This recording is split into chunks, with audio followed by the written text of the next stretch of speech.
难道我们就没有别的办法可以证明贺玉良是抄袭的吗？按说，他用1晚上的时间画出设计图已经不错了，所以他应该绝对没有时间去做建筑模型，对吧？标书里有没有说非要做模型？不做也正常。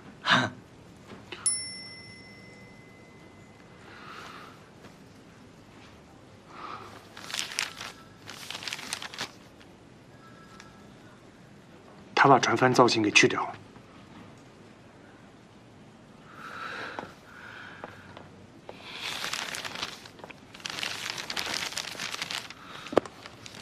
不是，偶像，我说了你可别生气啊。我觉得把这个东西去掉。喂，小白，我需要建模的材料送到方圆，越快越好。你们要干嘛呀？哎，不是，谁能给我解释一下呀？谢谢各位记者朋友的到来。知无书院这个项目呢，是我们省第1个文旅项目，也是未来3年内我们丰德建筑最重要的项目。能找到梁山设计这样的合作伙伴，还有贺教授这么德高望重的设计师亲自掌舵，我们由衷的感到高兴。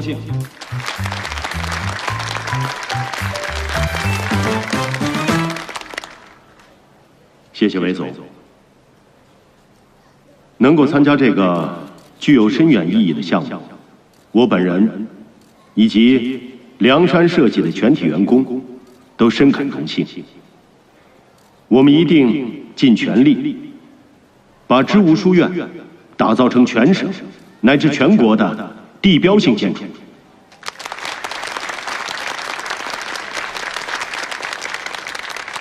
好，谢谢两位。现在签约仪式正式开始。韦总，韦总，如果你不想后悔的话，我觉得你应该还是再等一等。方总，您这是什么意思啊？既然知无书院这么重要，韦总，你应该更谨慎一点。如果梁山的设计涉嫌抄袭的话，那将会是知无书院最大的污点。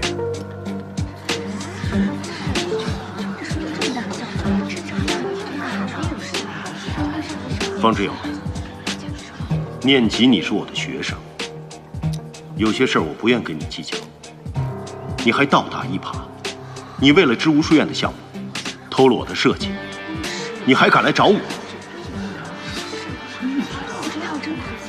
谎话可以乱说，但真相只有一个。我今天来就是要告诉大家，谁才是那个说谎的人。方总，据我了解，您曾经是贺教授最得意的门生，可是5年前突然离开梁山，对外也不肯再叫贺教授一声老师。请问你和贺教授之间究竟有什么矛盾？这和今天的事情没有关系吧？当然有关系。其实业内人都知道，贺教授无论走到哪里，对你都是称赞有加。反倒是方总，一提到贺教授就黑脸，这不应该是对待带你入行的老师的态度吧？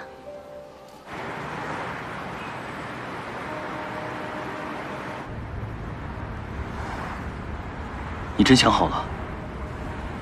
你后悔了？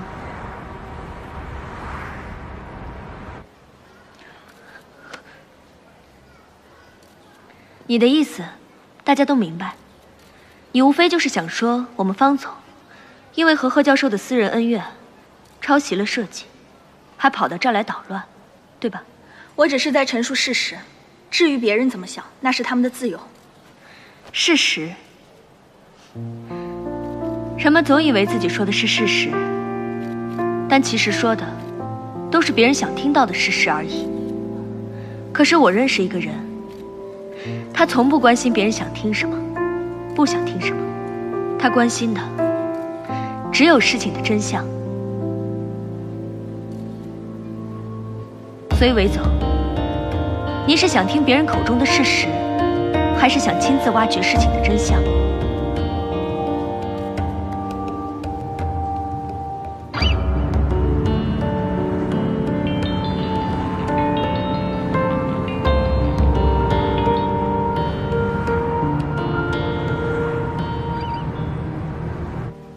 好，我就给你们一次机会，但机会只有一次。一次就够了。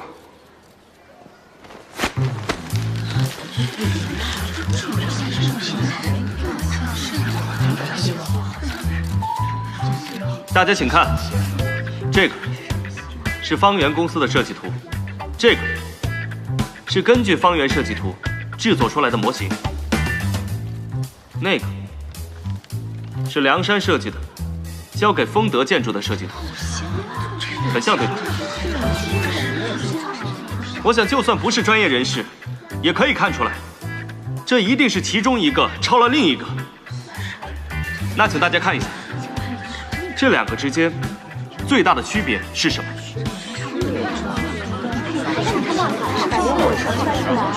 对，那两边有船帆。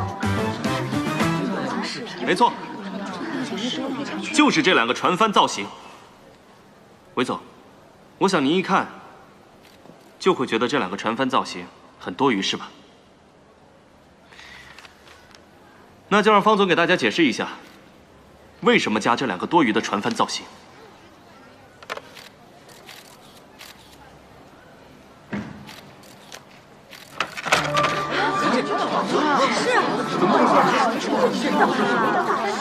韦总，知乌书院这块地，你比我更了解了。其中有一块是沙地，土质疏松，不适合搭建。但就是这一块地，它的自然风景得天独厚。我反复斟酌之后，还是决定把主体建筑搭建在那里。而这个船帆，就是用来解决搭建的安全性问题。贺余良先生不清楚这个船帆造型的真正意义。韦总，你也觉得这两个船帆造型很多余，所以拿掉了是吧？贺教授，我想根据您的设计图盖出来的知吾书院，怕是没几年就要倒了吧？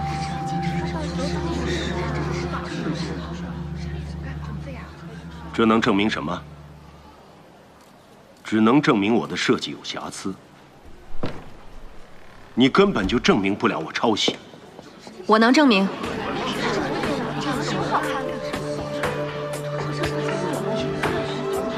文文，你当着大家的面，给我证明一下，到底谁偷了我的设计？爸，一切都已经结束了。我是贺余良的女儿，贺玉文，也是方圆设计公司的行政总助。在这次知吾书院的招标过程中，我利用方知有对我的信任，偷走了他的设计图，拿给贺玉良。之后还在韦总面前说方知有抄袭。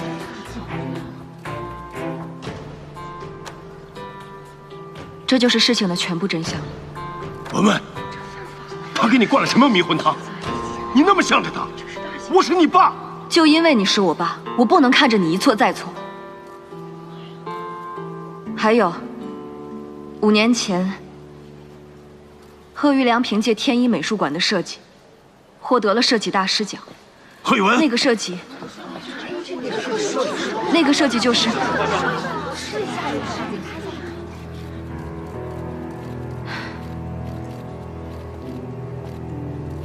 那个设计就是他抄袭方知有的，这就是为什么我当时和方知有要毅然决然地离开梁山的原因。 5年前就是抄袭。原来是这样。如果你们不相信的话，我一会儿就给你们证据。贺教授，你女儿说的是真的吗？贺教授，您说两句吧，您解释一下为什么要抄袭呢？贺教授，老师，贺教授，你怎么了？老师，怎么了？老师，还好吗？贺教授，可以别问了吗？不好意思，可以别问了吗？喂，您好，120吗？对，有人晕倒了。